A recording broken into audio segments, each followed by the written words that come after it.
Hi, welcome to Learning Across Kansas. I'm Cindy Couchman and I'm your host for this episode. Learning Across Kansas is a joint partnership between the Kansas State Department of Education and the Kansas Public Broadcasting Service. Together, we want to ensure education continues as we face social distancing and health and safety issues in our society right now. As you can see, I'm hosting outside. That's because April 22nd is our 50th celebration of Earth Day. We're going to take across Kansas to 7 different teachers, and they're going to talk about how math, science, social studies, English, and even your social emotional health all connect to our beautiful Earth. We're going to start in DeSoto, Kansas with Kyle Heilmann, who's going to share a little bit about how Native Americans really treasured and valued the Earth and used every single resource available to them. Kyle, take it away. My name is Kyle Heilmann. I teach history and archaeology for the DeSoto School District. I will tell you that Earth Day holds a special meaning in my heart, especially for 2020 as the 50th anniversary. But I'm also fascinated that Native Americans had a love of the Earth as well for thousands of years. The best archaeological evidence tells us they have lived in North America for 16,000 years. Most Native American tribes had no idea of land ownership. Some of them often referred to the land as belonging to their grandchildren, the idea that it should be passed on and protected. They not only worshiped the land, they prayed for everything the land gave them. And that's the irony of it. The land gave them everything. Everything you see in front of you are pieces of artifacts from Native American campsites in Kansas, things they traded for and lived with off the land, whether it's a deer skull or a deer antler or even a bison horn, or seashells traded through a seashell network, or pottery made out of clay. The Native Americans used everything around them. The long white bead was carved from a rib bone. The tiny brown bead was carved from a bison horn. They literally wasted nothing. After an animal had been processed and the hide turned into skin, the fur used for pillows and boots and coats, they literally would take the extra bones and make a bone pile outside of the campsite so that any family, any person could find something there to use. Waste was not an option. When you see a bison, it's a beautiful animal and large and terrifying. They saw Walmart on feet. It was everything they needed to live with. So when we celebrate Earth Day this year, and we consider all of our options as Kansans, I ask you to remember that there were people here for thousands of years, literally using everything around them, living with the earth, not just on it. And of course, as pioneers arrived, choices changed. Manifest destiny, the idea that they were supposed to come and conquer and change and build, changed how we saw the earth. Now you're going to meet a wonderful woman named Cara Ballou, who's going to talk to you about changes through time. Thank you for your attention and time. Thanks, Kyle. Let's talk about the history of Earth Day. 1962, Rachel Carson publishes Silent Spring. It launches a huge conversation about the environmental movement and the debate that we have going on the climate today. What was it like when Rachel Carson's book came out, Silent Spring? It was very revolutionary and increased the awareness of everybody about what was going on with the environment. So another thing that kind of caught everybody by surprise was in 1969. Cuyahoga River in Cleveland, Ohio caught fire because it was so polluted. So Senator Nelson from Wisconsin said, we're going to do Earth Day, April 22nd, 1970, and 22 million people show up to celebrate Earth Day.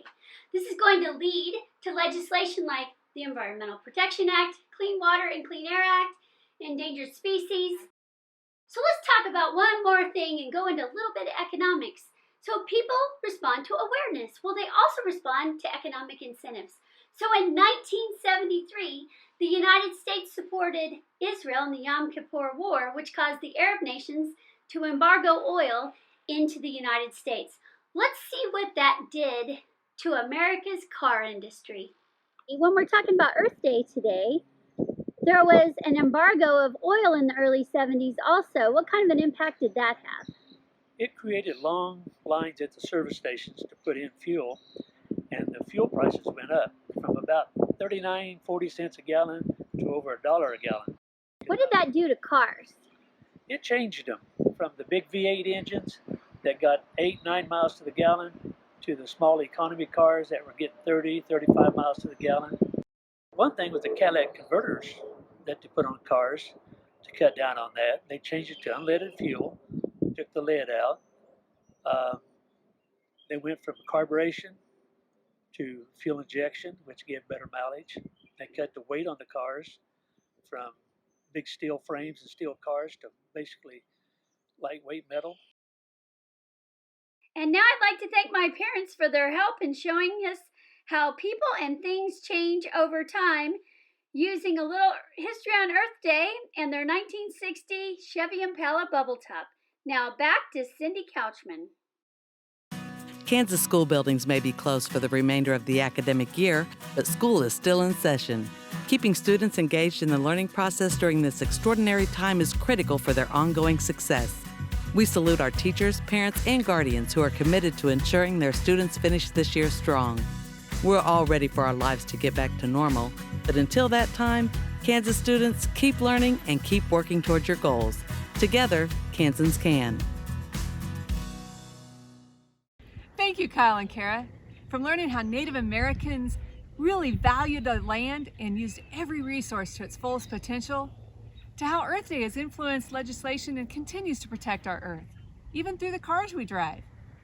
We're going to kick it back to Kyle Heilmann at DeSoto to now learn about fossil fuels. Kyle, take it away. Hello, my name is Kyle Heilmann. I teach history and archaeology for DeSoto Unified School Districts. I'm here to talk to you about Kansas history and fossil fuels. We hear about fossil fuels all the time during Earth Day. People have concerns about pollution, but where did it all start? Where did it come from? About 100 million years ago, Kansas was part of an inner ocean of warm, salty water and had amazing life forms and dinosaurs swimming through it. You and I would not want to swim with them. We wouldn't last long, but beautiful creatures.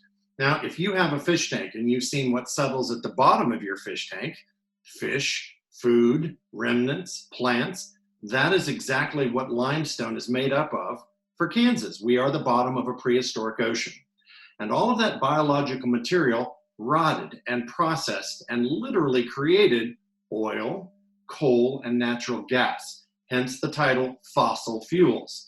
Before you see several fossil samples from my museum. A trilobite, megalodon shark's tooth, a teenage megalodon shark's tooth. You also see a prehistoric bison tooth, a prehistoric horse tooth, an angel wing remnants, ammonites, beautiful prehistoric squid shells, a bison leg bone, a woolly mammoth tooth, and a mastodon tooth, and even a prehistoric fish. Kansas is literally filled with fossils. If you go out hunting for fossils, you simply need to look where they have cut the road through the hill, and you'll see all the layers of limestone, an old screwdriver, and a hammer, or a hammer and a chisel, with parents' permission, and you can seek out little pieces of history and chisel them out. This is a petrified fern, and because it sticks up, that's the actual fern in the rock that's petrified, turned to stone.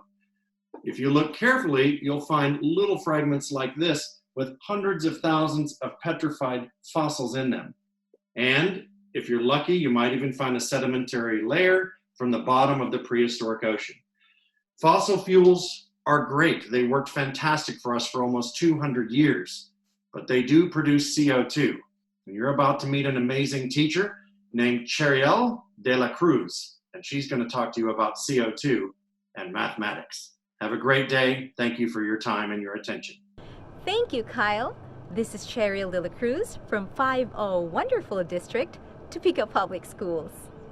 Atmospheric carbon dioxide, or CO2, has been dominating other greenhouse gases in the last century. And why is that? Because of the drastic increase of CO2 emissions. Our use of fuels, coals, and oils, the so-called fossil fuels. Let's take a look at this graph of atmospheric CO2 levels measured at NOAA's Mauna Loa Observatory, Hawaii, in recent years. If we take annual data from 2007 to 2019, It can be modeled by a linear regression. Y equals 2.35x plus 381.8, where x is in years and y is the amount of atmospheric CO2. This means that the CO2 is increasing by 2.35 ppms every year. Now use this equation to predict this year's amount of CO2 in the atmosphere. I'm pretty sure you can do the math. So now what? Well, scientists believe that our climate is changing at a faster rate because of this drastic increase of CO2. And it has multiple impacts across the Earth. Sea level rise and longer, loss of sea ice, change in precipitation pattern, and more intense heat waves. And of course, many more. From this NASA's GISS graph, it can be observed that temperature changes over the years from 1880 to present. How is it changing? The U.S. National Climate Assessment, Climate Central, put these two together in one graph. Looks like both temperature and carbon dioxide follow the same curve.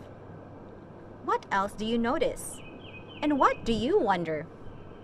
Based on the graph, do you think climate change is largely caused by the world's use of fossil fuels? This year's Earth Day theme is climate action. Climate change is one of the challenges that Earth is facing right now, and there's so much that we can do to make this planet a better place to live. This world needs us. This world needs our action. We're experiencing a public health crisis like we've never seen before. COVID-19 is here in Kansas, in our bigger cities and our smaller towns alike. There are several things you can do to protect those around you. First and foremost, please stay home, leaving only when you need food or medicine or to get some exercise. Practice social distancing. Please trust that we'll get back to normal far more quickly if we band together as Kansans. Wow, those are some amazing fossils, Kyle. Thank you for sharing them with us. And learning about carbon monoxide into our environment, that's really impactful. Makes me want to go buy an electric car. So learning from about fossil fuels and the energy that they produce to the energy that the sun produces. We're going to go learn about solar panels with Stan Bergkamp in Mays, Kansas. Hi, my name is Stan Bergkamp. I teach physics and chemistry at Mays High School. So I'm standing in front of a 720 panel, 200 kilowatt solar array, which the construction started this on Earth Day 2019, April 22nd. And so it's kind of fitting that as we develop this theme of Earth Day and the idea of using renewable energy, that I do this presentation here. So how the system works is fairly simple. We have our local star, otherwise known as the sun, and that works on a fusion process where hydrogen slams together in a very high pressure situation and forms helium. Out of that process, we get little bundles of energy called photons. So those photons leave the surface of the sun. It takes them about 8 minutes to get here. And when they strike the surface of the solar array is constructed so that these little bits of matter that we call photons, or electrons, are hit by the photons, and the electrons become excited and they actually leave that stable state. So what the solar array does is that it takes those electrons that have been excited and generates an electric current. So that electric current is what we call direct current, or DC. So before we can use it on the grid, what we have to do over here is that this bank of equipment here changes that direct current into alternating current, or AC. So then once that AC current is generated, then that gets dumped out on the grid and then we can use it. So we have sunlight coming in, striking the electrons become excited, we change the DC into AC. At the end of the day, as any good electrical story goes, we can make toast. So we generate that electricity right here and we use it just over there at the school. So plants have been doing this for years, and now I'm going to turn this over to Shannon, and she's going to explain how plants take those photons and build sugars out of that. Take it away, Shannon. Hey, thanks, Stan. You're right, leaves are a whole bunch like your solar panels. Their job is to do the same thing, really, and that is convert energy from the sun into energy in the form of glucose that can be used by the plant and also by really every living thing on our planet. So here's how that works. Leaves are really cool in that they have organelles in them that are called chloroplasts. If you take a chloroplast and you cut it open this way, it looks sort of like this. Inside of the chloroplast are these disc-like things. They're actually little membranous discs, and they have pigments in them. Pigments do the same thing that your solar panels do. Their job is to catch the photons. I like to think of it kind of like a catcher's mitt. So if you have a catcher's mitt like this, you catch the ball, right? Well, what happens in pigments is, particularly chlorophyll, which is the green one, it has an electron in the dead center of the molecule, and that electron is able to move. So what happens is when a photon comes in, the electron gets excited, just like that. We don't want the electron to fall back down, or the plant doesn't. So what it does instead is it captures that energy and it uses it to make energy-carrying compounds. The names of them aren't that important, but their function is. Because then what happens is those compounds are going to be used, that energy is going to be used to put carbons together. So another way to think about it is think about a welder. A welder is trying to fuse two things together, and it doesn't happen without energy, right? It has a torch like that fuses things together. Well, plants do really a similar thing. The difference is they're pulling CO2 out of the atmosphere, right? So the CO2 is out in the atmosphere, and those carbons need to be fused together, but it doesn't happen without energy.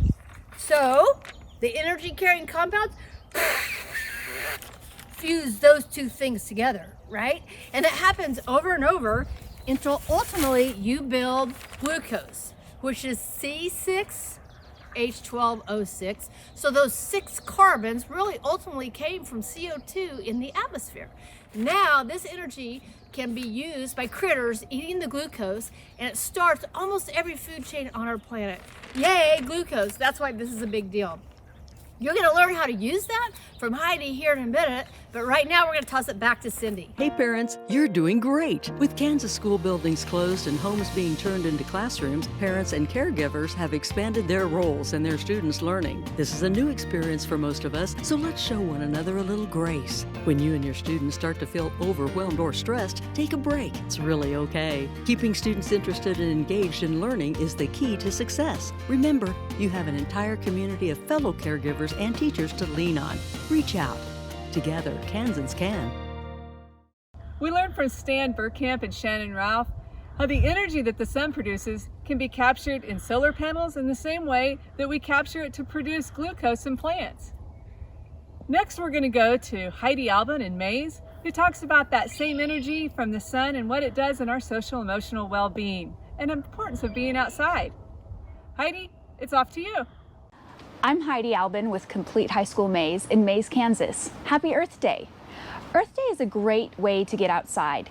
Did you know that being outdoors is actually important to your mental and emotional health? That's right.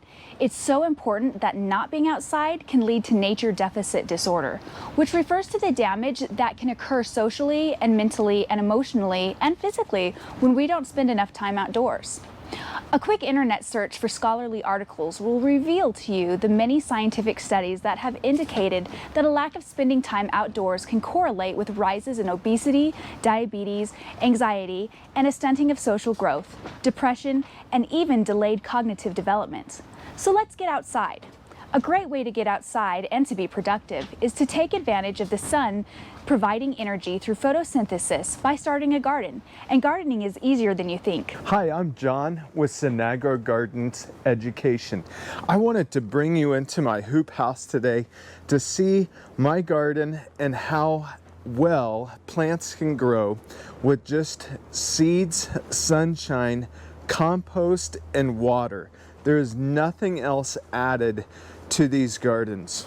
You know, growing your own food can not only be very physically healthy because you're enjoying the wonderful nutrient-dense produce that can be had by sunshine, water, and compost, but it's also very therapeutic. So please visit SinagroGarden.com for lots of resources that are free of charge, and please get out and enjoy Earth. No matter if it's gardening, hiking, camping, or fishing, being together and having new experiences outside can draw people closer to each other. Thank you so much for watching with us today. We're going to send it over to Sam Neal in Buhler, Kansas now. Hi, my name's Sam Neal, and I teach high school English at Buhler High School in Buhler, Kansas. And I love how easy it is to garden. I also love how easy it is to get creative and start writing. So I'm going to share a technique with you today, and you're only going to need 3 simple things to do it. Let's get started.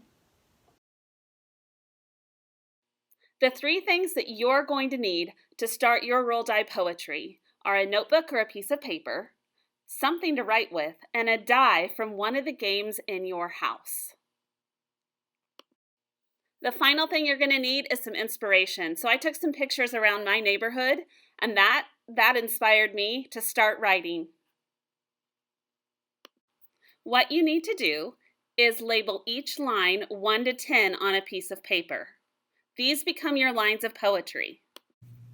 Then you're going to roll a die. Every time you roll this die, that becomes the number of words that you get to use in that line of poetry. So you're going to do this 10 different times. It's okay if when you're writing, you make mistakes. Writing takes a lot of drafts, so I'm going to show you what my first draft looked like, and then I'll share my poem with you at the end. This picture of a Bradford pear and a redbud and a lone bench by the pond really inspired me. This is how my draft looked from when I started until I got it the way that I wanted to. Remember, it doesn't have to be perfect. Poetry is powerful because of the words that are used. We want active words. We want personification where we have inanimate objects that are able to do human tasks. We also want to focus on those adjectives and adverbs that really bring our writing to life. It's okay to go back and revise after you've written your first draft. Don't be scared to take chances with your writing. And now I want to share one of my poems with you. A lone wooden bench sits near a calm pond, surrounded by friends, the white Bradford pear, the pink redbud tree. This bench has waited all winter, counting the days until spring arrived. And now, warm sun wakes the earth from its slumber. Get outside. Get writing. It's so simple to get creative. Thank you, Sam. Being outside and finding a creative outlet is so important for our social-emotional well-being. I want to thank the 7 teachers that have connected Earth Day to their content areas. And a special shout out to educators all over the state of Kansas who have made learning a continual priority. Thank you to the Kansas State Department of Education and the Kansas Public Broadcasting Service for making this partnership possible. I'm Cindy Couchman. Thank you for joining us.